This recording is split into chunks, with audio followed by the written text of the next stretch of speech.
Hey there, it's Tom Stern on behalf of Indie Structural Productions once again, and we're continuing on with the inspection and maintenance of 3 prototype guitars that are going to be auctioned off on Black Friday. All proceeds of that auction will go toward planting trees through istutapuita.fi. Please do go check out the video where I discuss this further and in much more detail.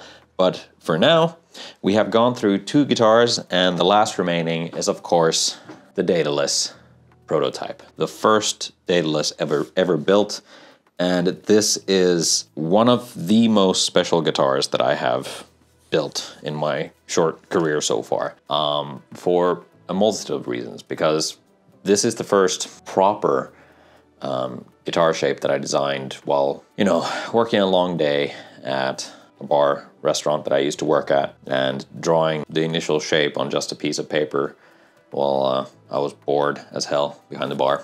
Came home, drew the full thing, and this very quickly became a sort of thing. The idea of woods and stuff like that came from one of my old friends, and at the beginning my silent partner in IP, Jay. So he had this premise of making a T-type instrument that was quote-unquote cheeky. So he was calling it the Cheeky Caster.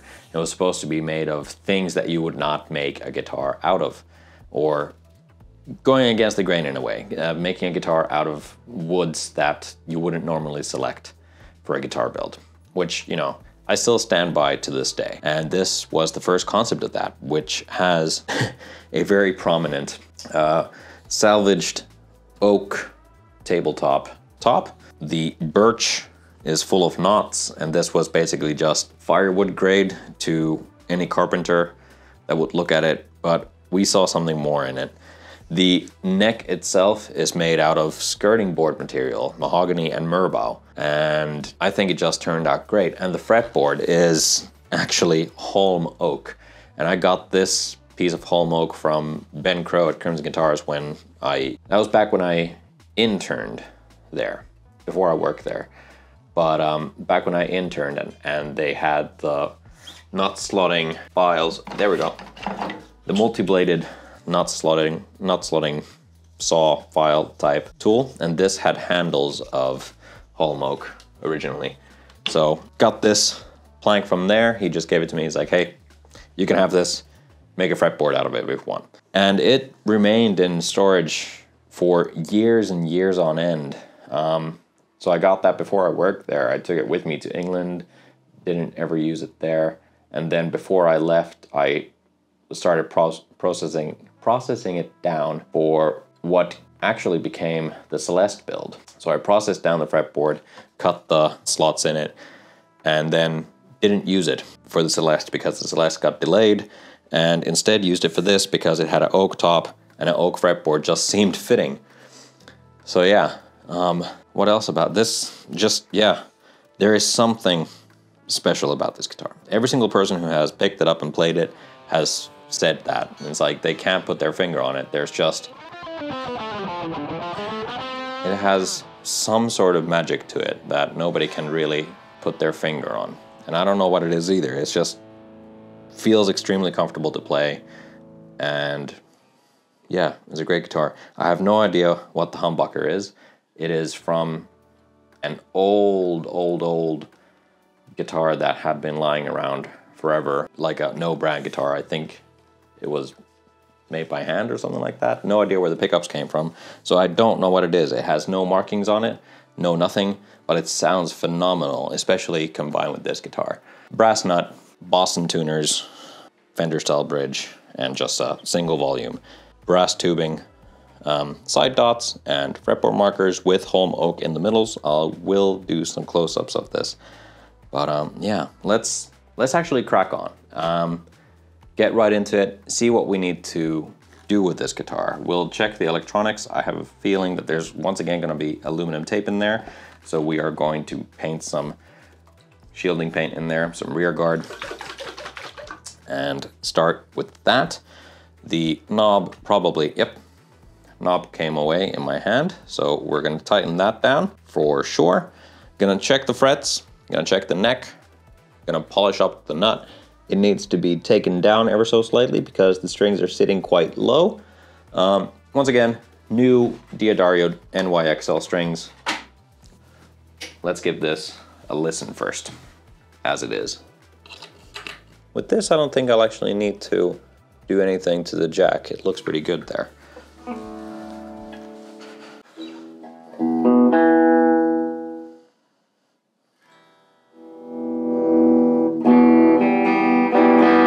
So a very clean pickup in comparison to the Icarus, definitely.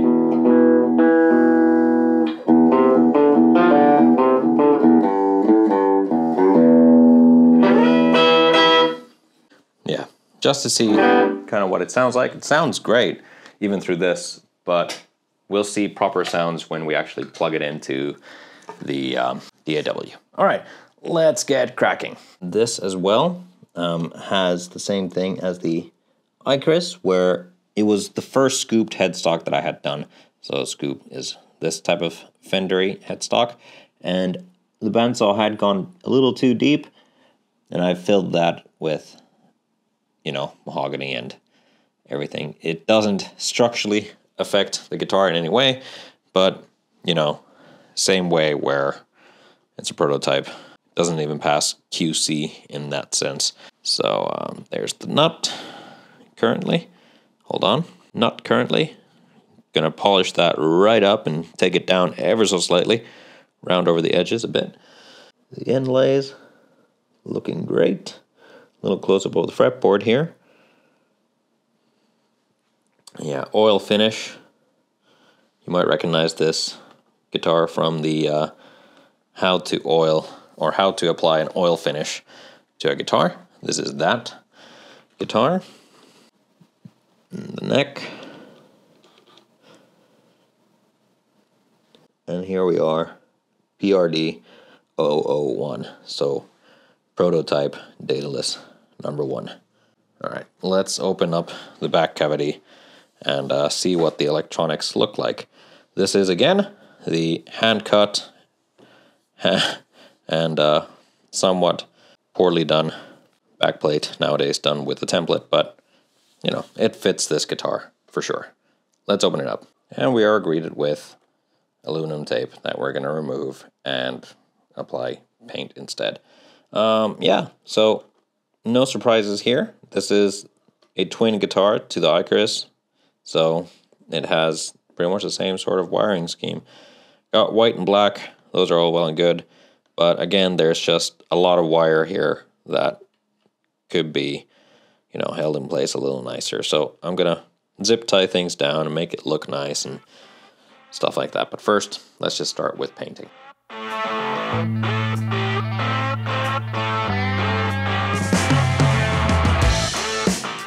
Okay, sorry for the somewhat lacking audio quality. My microphones are currently charging. So, shielding done, things zip tied together so they're not all over the place.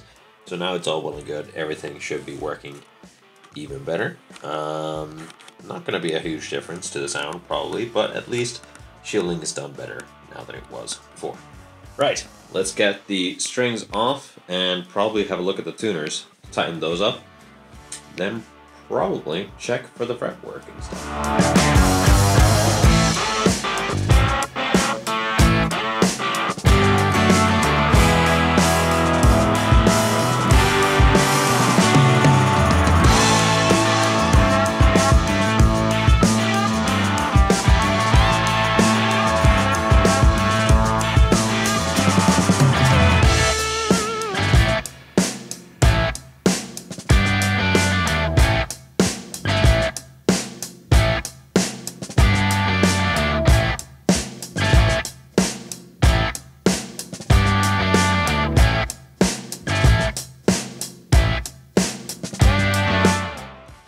So the frets are nicely polished up. The nut got taken down ever so slightly and also polished up. I have adjusted the tuners so that they're nice. I haven't actually adjusted the tuners themselves. There's a couple of them that seem a bit tight there. Ever so slight. But yeah, with things at this stage, we're actually going to go ahead and put new strings on this. And again, as with the previous two, we're using D'Addario NYXL strings because they are my favorite strings. Last a long time, sound great, and well, yeah, are great in every way. I have a little trick that I already showed with the Icarus setup for top-mounted bridges for getting the strings in. So I'm gonna give you a close-up of what that looks like. So top-loaded bridges can be a little tricky with, if you're trying to poke the string all the way through, it'll do it won't do that quite often, and it might, pop out anywhere else except for where you want it to go.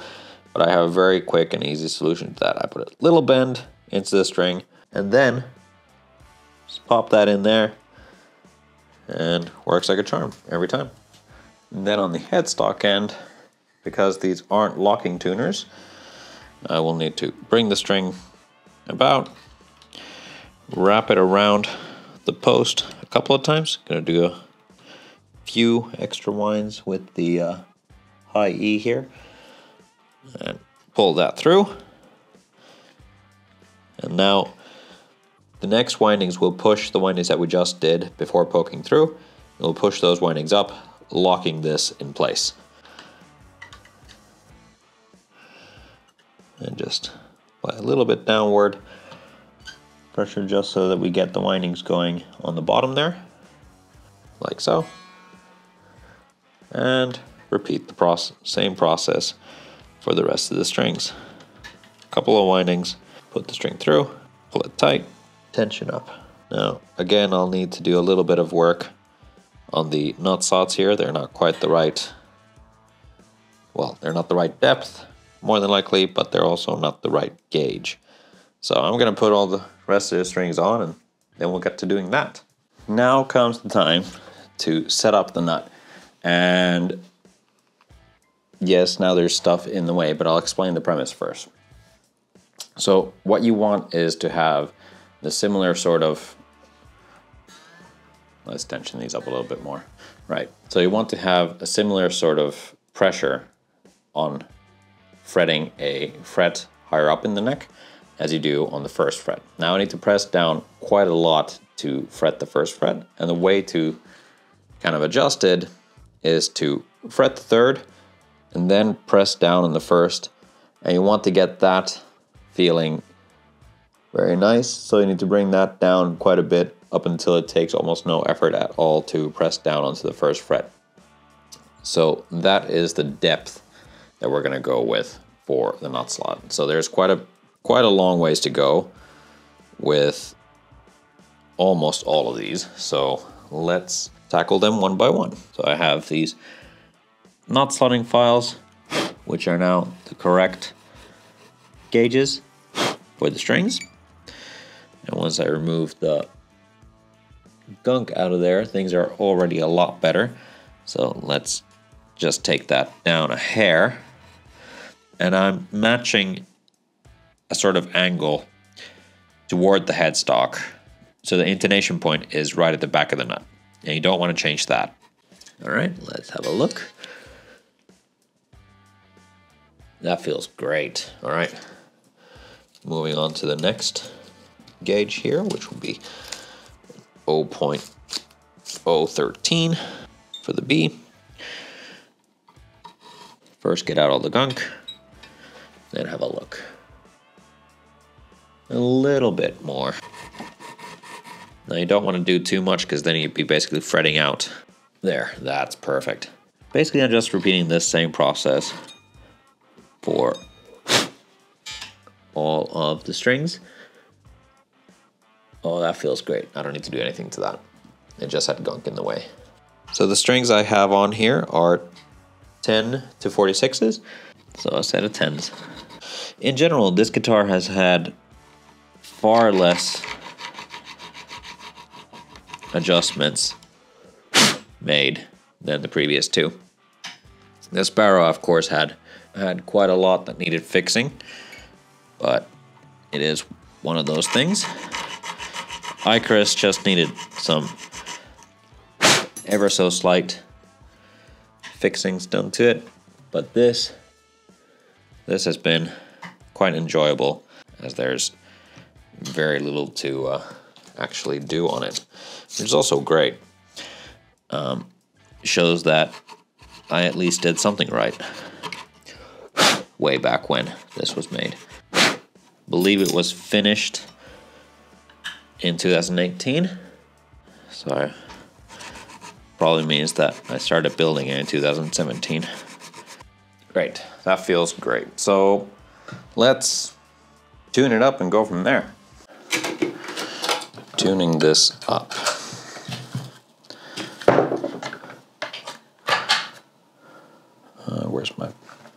There's my pick. And then we also need to check the neck, because I want to have an ever so slight bit of relief. Let's also check the intonation. Well, strings are stretching still quite a bit. Right, I think all these could do with a little bit of a nudge in the right direction.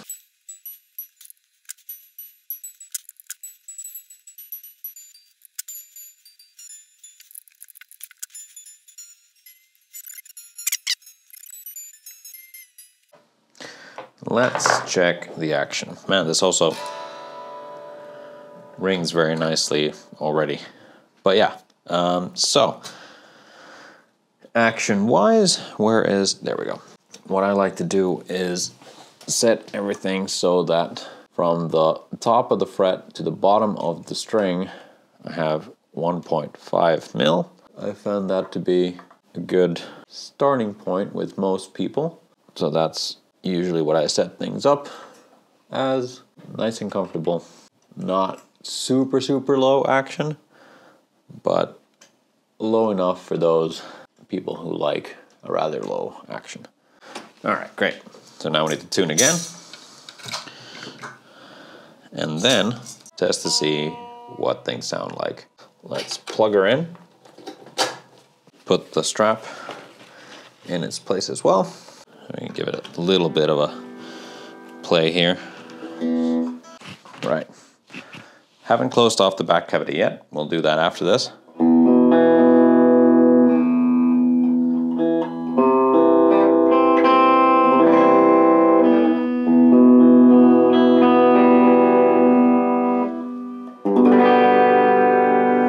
That sounds bright. That's really nice.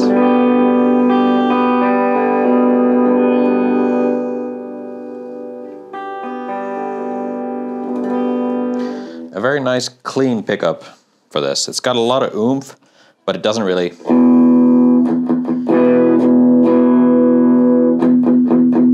like, even if I really dig into the strings, it stays really nice and clean. That's cool. Once again, perfectly balanced when on a strap. Yeah, let's plug this into the Logic session and some plugins to kind of see what it sounds like properly. I'm gonna close off the back plate, back cavity. So yeah, same with this, where there's a large cavity and there's only one volume, but if the new owner would like to add switching or maybe a tone pot or something like that, there's plenty of room for them to do so. This also has a barrel jack, which is stereo. It's only using the mono right now because it's a passive pickup. If you would want to put active pickups in this, you could. Quite honestly, yes, I do realize that whoever buys this guitar or ends up with this guitar, they can do whatever they want with it. If they want to put active pickups in it, you can, but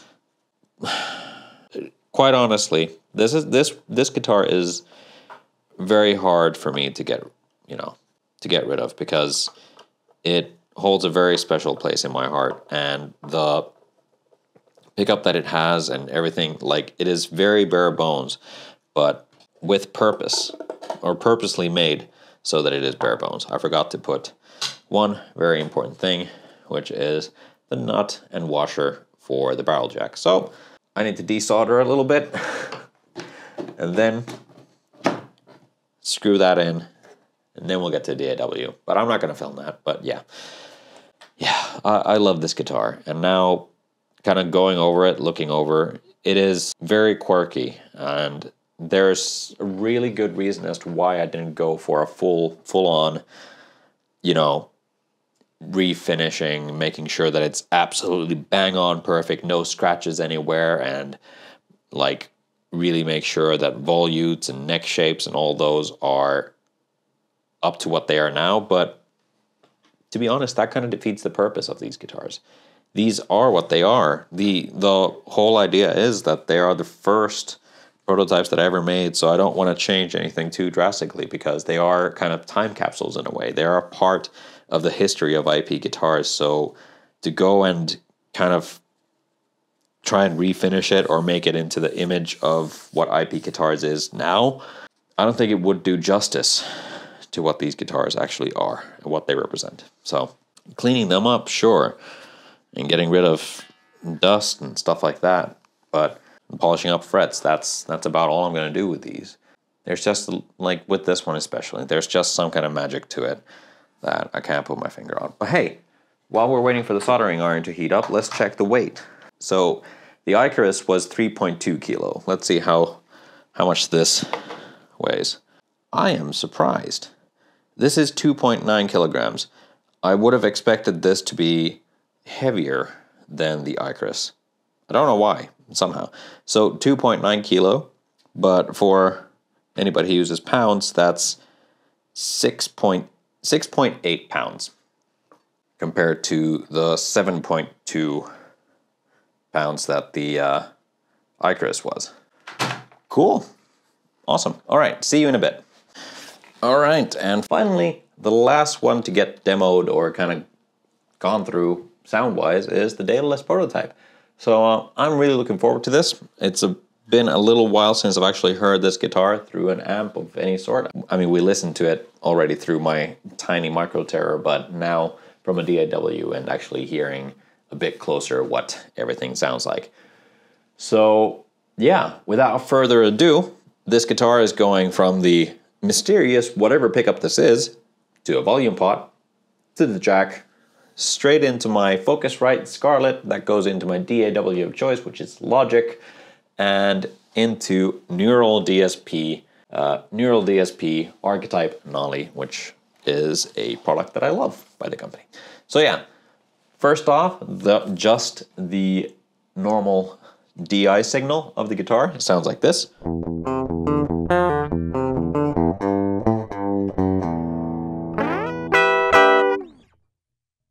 So that's just the normal DI. And now let's have a listen to the clean tone. Usually I would just go through a bunch of different settings and whatnot, but this is just a singular volume, singular pickup guitar, so here we go.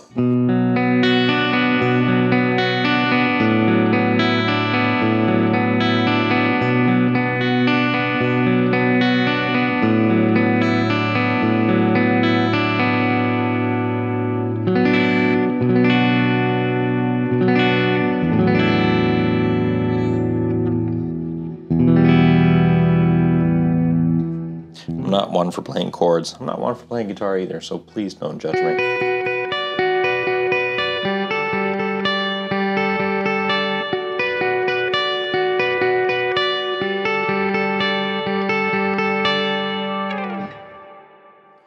Man, those are some really nice clean tones, but let's dirty this up and get that chugging sound that we've had now with the previous two guitars. So future chug machine. Let's see what this sounds like. That's very quiet. Even for a humbucker. Like, we could tell that the Icarus pickup, that was rather hot, so it was already making a lot of noise and it was really loud, which is really cool for what, what the Icarus is, meant for. It's meant for loud riffs and soaring leads and stuff like that, but let's see what the all-round workhorse guitar sounds like with some distorted tones.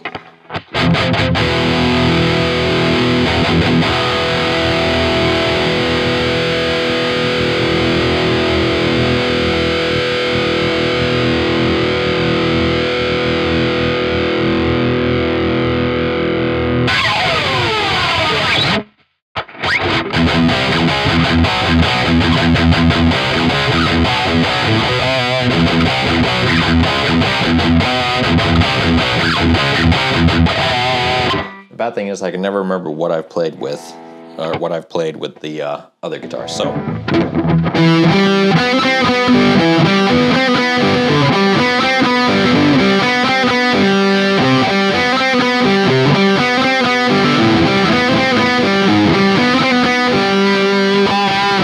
Oh yeah, I'm playing drop tuning riffs on a standard tune guitar. I'm not used to that.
Sorry, I got a little carried away there. I'm sorry, but I mean this guitar just it's so much fun to play, and I don't know why.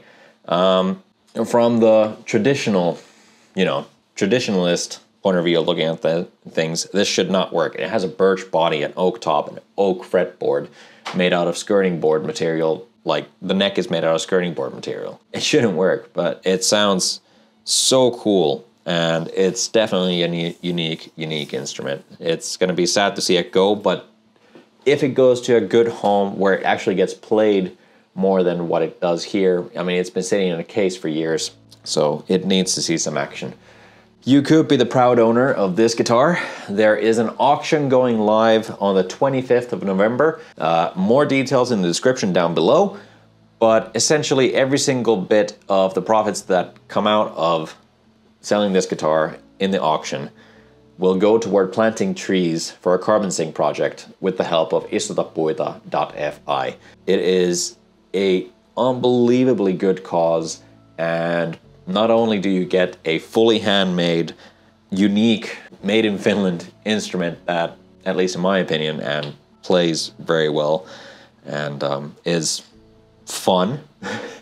Not only do you get a completely handmade, unique instrument that you won't get anywhere else, you're also helping an extremely good cause for the benefit of the entire planet that we live on. We only have one planet Earth, so let's do what we can to keep it alive and keep all of us from boiling to death thanks to climate change.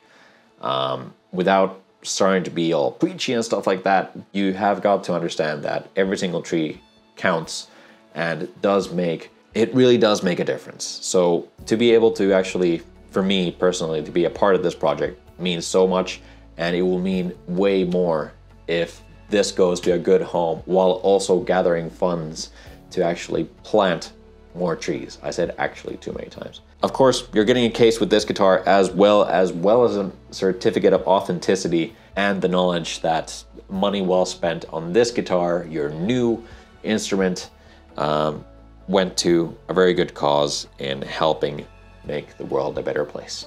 So thank you very much for watching this video. If you haven't already, check out the other ones that have come out already. And yeah, I will hopefully see you guys in the aftermath of the auction. Hopefully it goes well, and I can't wait. It's gonna be incredible.